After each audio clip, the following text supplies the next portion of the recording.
suspect. So meron po kaming istorya na ginawa yung dead on arrival. Kasi nga po, pinapatay na yung mga drug war victim bago pa dumating na ospital.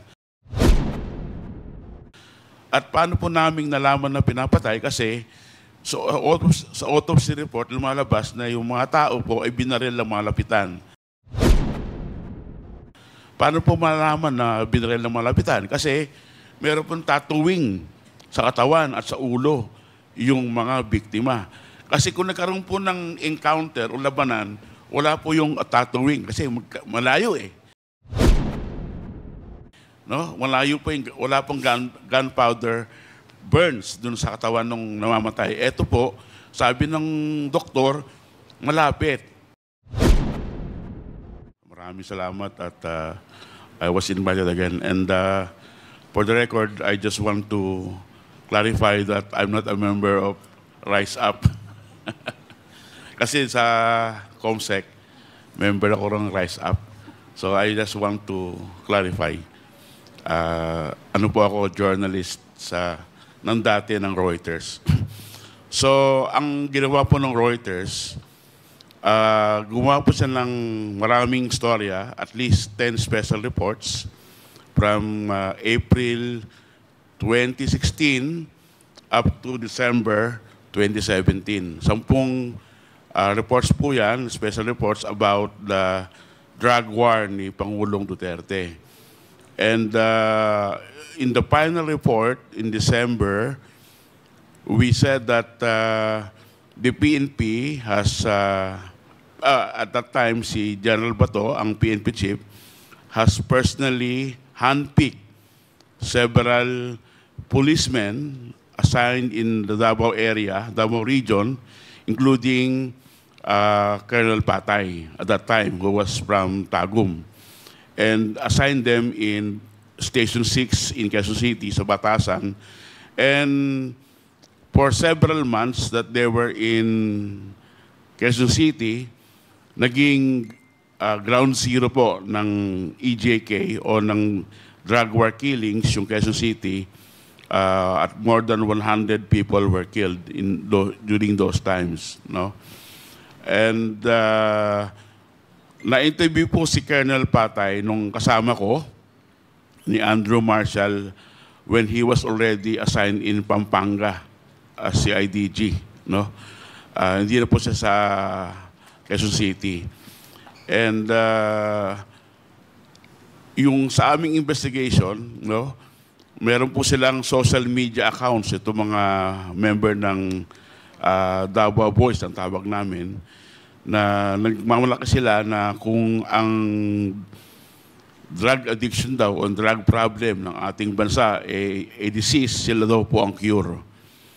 At may isa pa lang sabi na ano bang special skills nyo, bakit kayo dinala sa Quezon City?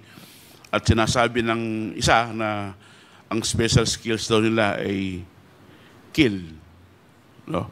So, lahat po nung na records nung at that time, nung 2016, masyado pong mapait ang ating PNP sa mga reporters.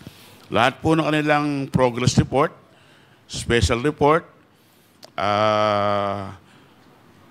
mga ballistic report, autopsy report, ibinibigay po sa ating mga reporters. Kaya nakapag-compile po kami ng maraming reports galing sa pulisya all over Metro Manila.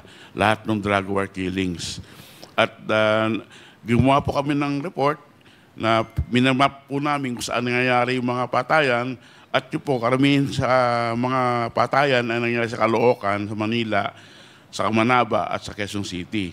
Sa Quezon City, ang pinakamaraming pangyayaring patayan ay doon po sa Station 6, kung saan si Colonel Patay yung commander at that time. So, dahil po dyan, yung aming report nakatawag ng pansin. Actually, Your Honors, hindi lang po ang Reuters ang gumagawa ng drug war stories. Lahat po ng media local at foreign, ay gumagawa po ng drug war stories. Pero kami lang po ang nagtiyaga na magsulat mula umpisa hanggang dulo para pakita na sinasabi namin na ang mga pumapatay, pati yung sinasabi nilang riding in tandem at vigilante, ay pwedeng pulis din po ang gumagawa. In other words, Mr. Mogato, you were saying that you have a direct communication with the different station commanders all over the NCR during that time? Nung simula Dahil po, meron kayong parang text group? Wala pong text group. Kasi binibigay po nila yung report eh. Yung kopya. So in other words, lahat ng mga Nung una po, killings. from July 2016 hanggang December 2016, napakabait po ng ating mga pulis at sinishare po nila lahat ng data. Kasi pag may patayan po sa gabi, sumasama po yung mga reporter, hindi lang po Reuters, lahat po ng mga photographers at reporters, sumasama po sa mga punerarya na may pick up ng patay. So hindi lang po yung namatay sa nanlaban, pati yung mga itinatapon sa mga vacant lots, no? So, Yung mga may masking tape, may mga karatula. So, kailan siya natigil?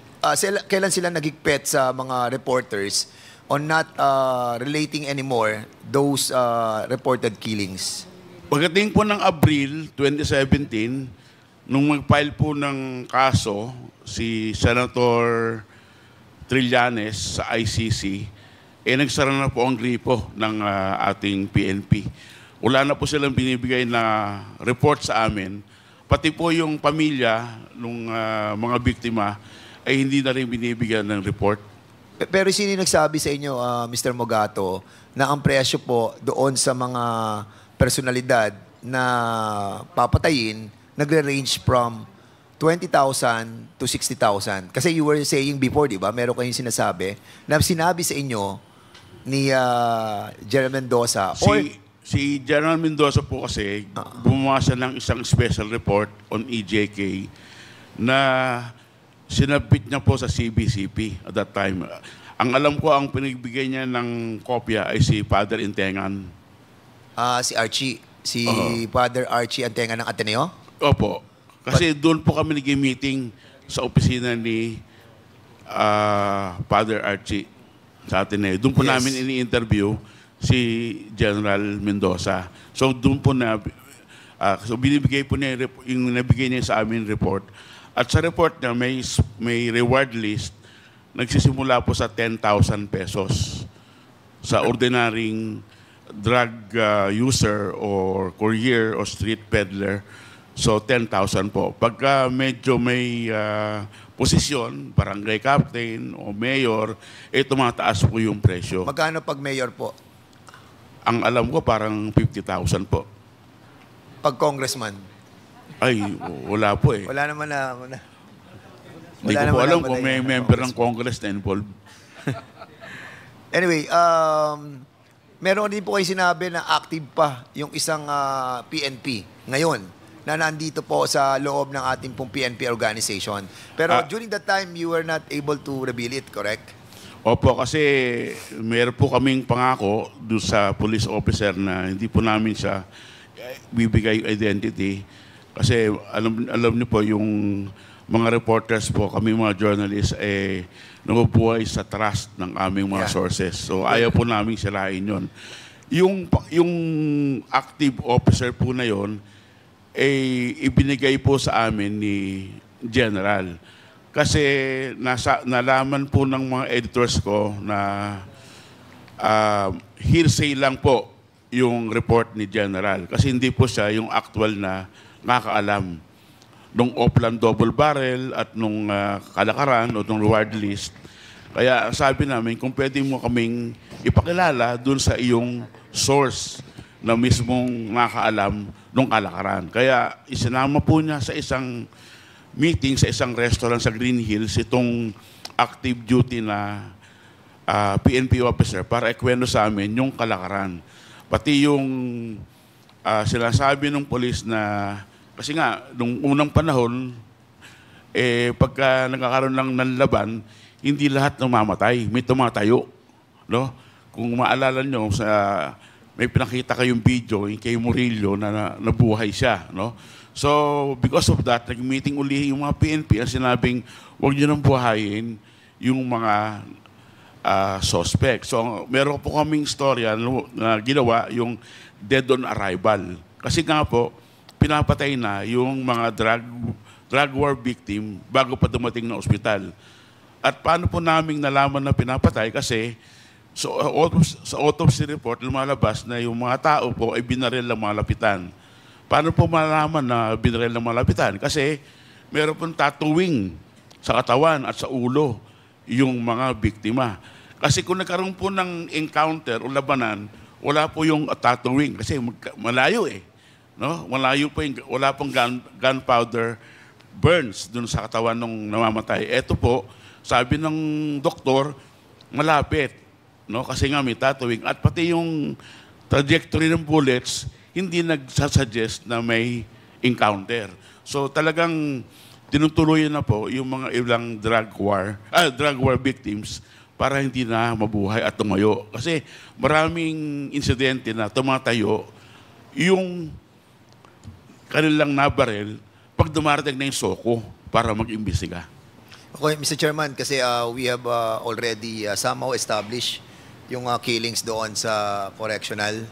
And this time, this is something that we have to focus as well. Dahil marami po yung mga biktima na namatayan. According sa kanina kay kay Mr. Jokno, more than at least a little bit of 20,000 no? Ang naging biktima po nitong Dragon War. And basically, Mr. Mogato, we will be inviting you over again, no? Kapag andito na po si Colonel Patay. And I hope that Colonel Patay will somehow have a change of heart, no? And reveal everything in this Quadcom for us to really see and peret talaga yung katotohanan, no? And kay ano naman po kay Ma'am Garma, can we also require you to submit your SALN during your incumbency as GM of the PCSO? Can we expect to submit that to us in the next hearing? Yes, thank you. And also, sa ano natin, sa PNP, I think Colonel Villela is still active, ano? Nasa Krami po ba si Villela?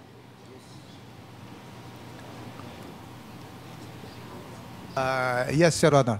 Karami pa daw. What ano po siya? Directorate? DITCM ba siya? ITMS. ITMS, sir. ITMS. Yes, Okay, sir. so please, his presence is required in the next hearing. Yes, Your Honor. Okay. Siguro for now, Mr. Chairman, yun lang po muna. Naging pulis at attaché ba siya sa New York? Sa Washington daw, sir. Ha? Washington. Sa Washington. Sa Washington. Naging, how many years siya naging police attaché sa Washington? I don't know the exact, maybe 2 to 3 years, maybe. 3 taon siya. Maybe, sir. Hindi ako sure, sir. Nag-stay sa Washington. Yes, sir. All right. That's the reason why. Mr. Chair, All right. Thank you so much, Mr. Chairman. meron lang po akong katanungan kay Attorney Conti, kung maaari. Please proceed. Okay. Attorney Conti, we have received the data for the Committee on Human Rights from Police Brigadier General Matthew Bakay, no?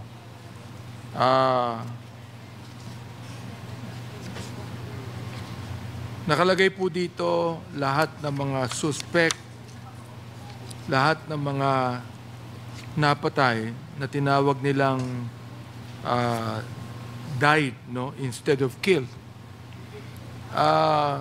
Dito po ay nakalagay din ang cases ng marami sa kanila. Nagsimula kay Kian de los Santos case, ano? And Kian Lloyd de los Santos, nakalagay po dito, 17 years old, May 26, 2000 yata pinanganak, date of birth, grade 11 student, taga Caloocan City, at nakalagay din dito yung tatlong suspect, no? May I know if you are aware of this, if you know about this?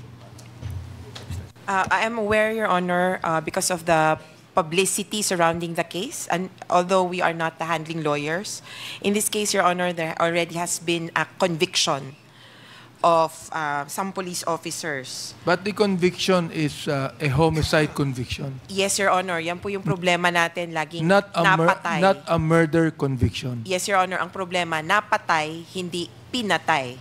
Mr. Chair, I would like just to manifest here that all of those suspects, the police suspects, were actually charged with homicide, not murder. Kahit na po ang mga suspect ay hindi po nanlaban at walang baril. Yet, to show that the Philippine National Police is actually doing their job, sila mismo ang nag-file ng charge, pero ang charge po instead of murder, homicide. Alam po naman natin, ang homicide, ilang taon lang yan, Attorney Conti, no? To 8 years? 2 years. 8 po. 8 years. And do they give a certain amount of money to the victims, for example? Yes, Your Honor. If the court deems civil damages as due the victims, then Okay. there could be civil damages up to Who are 100,000. the suspects here that are actually your cases? Your Honor, I don't have a copy of the list of given by Yeah, I will show you Officer a copy Bakay. of this. So Yes, but if I may raise, Your Honor, at the previous hearings, we mentioned that the case that we directly handled was the one against Virgilio Cervantes et al., the most recent conviction of 4 police officers for homicide in Caloocan, Your Honor, a killing that occurred in September 2016 of a father and son. Mr. Chair, may I request at the next hearing we have with the EJK that we also invite the loved ones of the victims of supposedly suspects, but they're not actually suspects. Ibig sabihin, we just do not want to investigate here in this committee those that were killed who are actually drug lords, but those who were killed by the Philippine National Police officers that were actually of mistaken identity, and those who were not even drug addicts. Now, of course, the Philippine National Police sent us a data also that there were 440 drug addicts that were killed when they should not have been killed. They should have been rehabilitated, Mr. Chair. I hope that next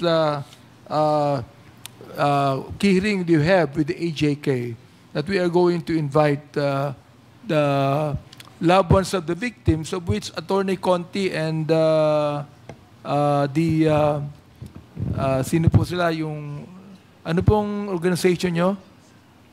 Rise Up for Life and for Rights. Rise Up for Life will give to us, no? So the people also will be able to know and be able to see that the AJK was not only done among those that are actually drug pushers, but even those that are quite innocent, which according to the former Director General, they were collateral damage. Just imagine, no?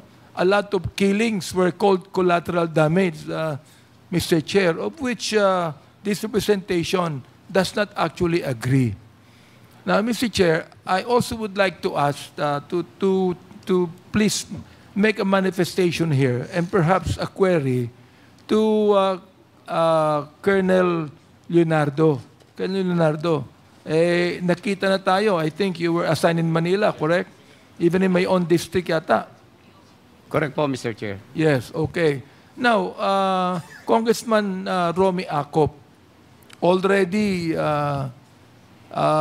related the connection between you and SPO for Narsolis.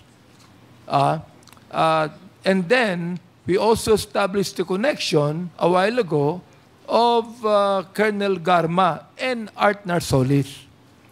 So, ibig sabihin, Colonel Leonardo and Colonel Garma, kayo, kilala kayo investigador sapagkat na-involve kayo sa CIDG. Yung mga connection ninyo, nagkakatagpo doon sa salaysay ng ating ni former Major Portesa, ni Tata, ni Colonel Padilla, ay nakakapagtaka naman na itinatanggi pa ni Colonel Garma ang kanyang involvement dito. Hindi lang yan, Mr. Chair. We would like also to reiterate the fact that there was indeed a reward system. That was even said by Mr. Mogato and even said by Colonel Jovi Espinido during our last hearing.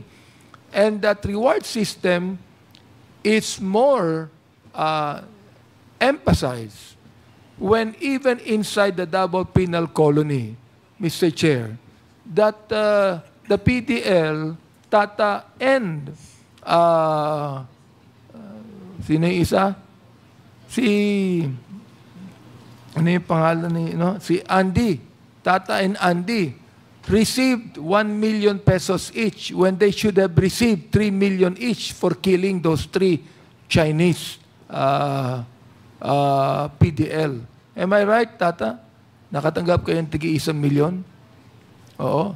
Opo, Your Honor. And they were saying in their own affidavit that the one who offered them those 1 million from Art Narsolis was actually, according to their affidavit, was given from Colonel Garma, I would think. Di ba? Na find out natin sa mga salaysay ninyo. You see that? Of course, Colonel Garma would deny that, di ba? Pero ito I just would like to establish the connection. The fact is this. Art Narsolis is related to Colonel Garma. Art Narsolis is personally known to Colonel Leonardo. Art Narsolis is the classmate of Tata. Colonel Garma is the classmate of Major Portesa. There is a real connection here.